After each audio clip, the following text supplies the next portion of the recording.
3 raisons qui font en sorte que votre bien immobilier traîne sur les marchés, que ce soit pour la vente ou pour la location. Le premier point, c'est parce que vous laissez la clé à une personne, la personne qui est censée faire visiter les clients les biens. Cette personne est un amateur. Ça veut dire quoi?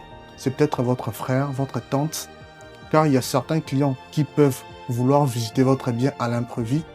Et quand ils appellent, quand ils appellent, il y a votre tante qui n'est pas disponible, la personne qui détient les clés. Alors ça fait en sorte que les visites soient reportées. Tous les clients n'ont pas peut-être le temps de visiter un bien, vous avertir 24 heures avant.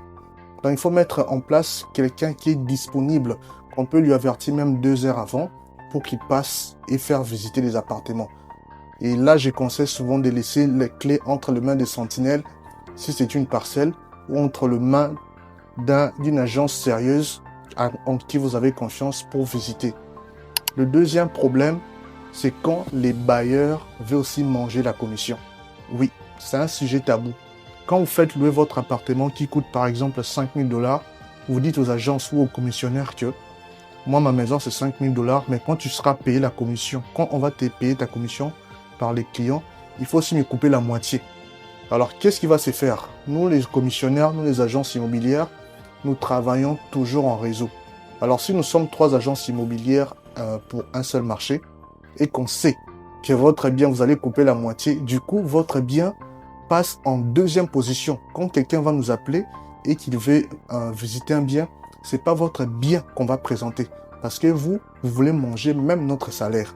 Ça fait partie des raisons pour lesquelles votre bien traîne sur les marchés, c'est parce que on ne les met pas en avant. Le troisième point, c'est l'erreur la plus courante, c'est quand vous ne voulez pas entretenir votre maison. Ça veut dire quoi? Il y avait quelqu'un qui habitait, il est sorti, et pour arranger les toilettes, mettre un peu de la peinture, vous dites que j'attendrai quand le nouveau locataire qui viendra, il va payer la garantie, et c'est là que je vais commencer à faire les travaux. C'est une grosse erreur, parce que la personne, en entrant, dès qu'il voit que la maison est très sale, elle peut déjà désister.